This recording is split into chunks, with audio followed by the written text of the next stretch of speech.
नमस्कार, सुषमा पागार तुमचं सर्वांचं मनापासून स्वागत करते।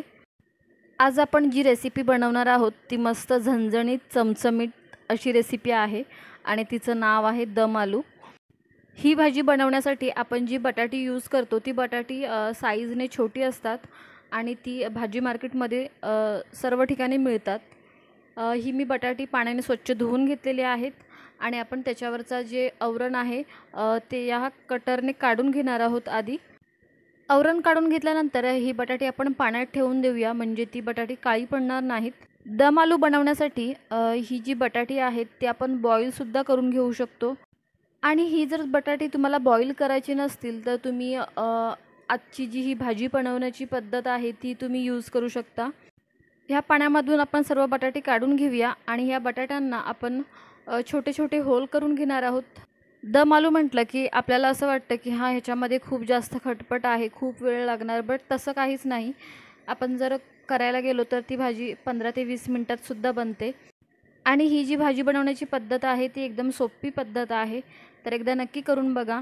आपण आता गॅसवरती तवा गरम करायला ठेवलेला आहे आणि त्या तव्यावरती तेल घेऊया आणि ह्या तेलामध्ये आपण हे बटाटे आहेत ते सर्व आपण फ्राय करून घेणार आहोत। तुम्हाला जर फ्राय करायचे नसतील तर तुम्ही डीप फ्रायसुद्धा करू शकता, म्हणजे तळून घेऊ शकता। जास्त तेलात जशी आपण पुरी तळतो त्याप्रमाणे हे बटाटे तुम्ही तळूनसुद्धा घेऊ शकता। मी इथे शॅलो फ्राय करत आहे आणि हे शॅलो फ्राय करताना जर तुम्ही लोखंडी तव्यावरती जर शॅलो फ्राय केलेत तर ते फटाफट शॅलो फ्राय होतात। थोडासा आपण मीठ ॲड केलेला आहे, तो छान मिक्स करून घेऊया। मीडियम फ्लेमवरती हे बटाटे आपण गोल्डन ब्राउन होतील अशा ह्या पद्धतीने आपण हे फ्राय करून घेणार आहोत। एक 5 ते 7 मिनटं लागतात शॅलो फ्राय करायला। हे बटाटे छान फ्राय झालेले आहेत, त्यांना आपण एका प्लेटमध्ये काढून घेऊया आणि आता आपण ह्याच तव्यामध्ये मसाला भाजून घेणार आहोत। मसाला बनवण्यासाठी मी कांदा घेतला आहे। हा कांदा आधी आपण तेलामध्ये छान 1-2 ते 3 मिनटं परतून घेऊया। सोबत ॲड करणार आहोत टोमॅटो, अद्रक, लसूण, हिरवी वेलची आणि हा आपण मसाला 1-2 ते 3 मिनटं स्लो फ्लेमवरती छान परतून घेणार आहोत। आता ॲड करूया ह्याच्यामध्ये काजू ॲड केल्यानंतर थोडेसे मेथीदाणे ॲड करणार आहोत, थोडीशी चिली फ्लेक्स म्हणजे सुक्या मिरचीचे तुकडे आणि आता आपण परतून घेऊया हे सर्व मसाल्यामध्ये आणि गॅस बंद करून हा मसाला थोडासा थंड होण्यासाठी ठेवून देऊया। हे मिश्रण थंड झाल्यानंतर आपण ह्याला मिक्सरमध्ये बारीक करून घेणार आहोत। सोबत ॲड करणार आहोत कोथिंबीर आणि थोडासा पाणी। तुम्ही इथे हिरवी मिरचीसुद्धा यूज करू शकता, बट मी इथे स्किप केली आहे। आणि आता आपण फोडणीची तयारी करणार आहोत। फोडणीसाठी मी राईचा तेल यूज करणार आहे। तुम्ही रेग्युलर जो यूज करता तो सुद्धा करू शकता किंवा तुम्हाला जर आवडत असेल तर तुम्ही राईचा तेलसुद्धा यूज करू शकता। तेल छान गरम करून घ्यायचा आहे आणि त्याच्यामध्ये जिरा ॲड केलेला आहे, सोबत राई, तेजपत्ता, बारीक चिरलेला कांदा। स्लो फ्लेमवरती कांदा छान परतून घ्यायचा आहे तेलामध्ये।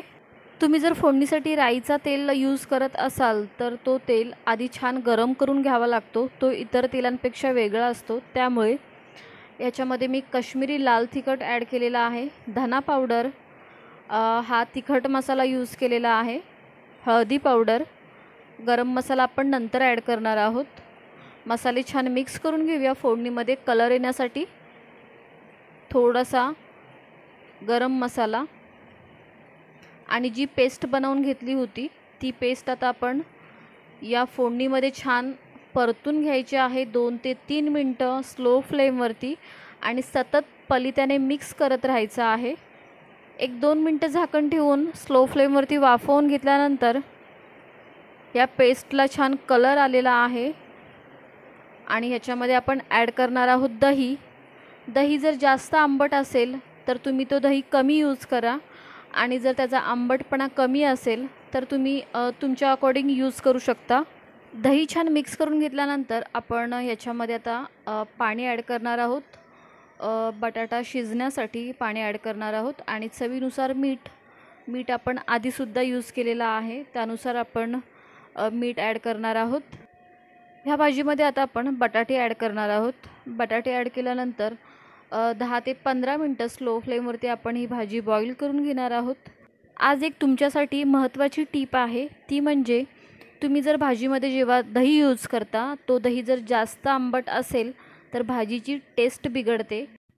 म्हणजे होतं असं की जे मसाले असतात ते कमी पडतात आणि जर दहीचं प्रमाण आपण जास्त घेतलं आणि तो दही आंबट असेल तर तो दही त्या मसाल्यांना ऑब्झर्व करतो आणि दहीचा जो आंबटपणा आहे तो भाजीमध्ये जास्त येतो.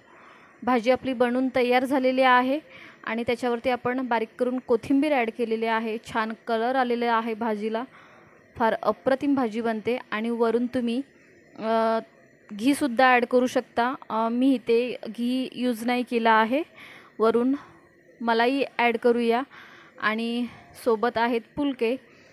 आजचा हा व्हिडिओ तुम्हाला कसा वाटला व्हिडिओमध्ये कमेंट करून नक्की सांगा. व्हिडिओला लाईक करा, जास्तीत जास्त शेअर करा. तुम्ही जर यूट्यूब चॅनल पेजवरती नवीन असाल तर चॅनलला नक्की सबस्क्राईब करा.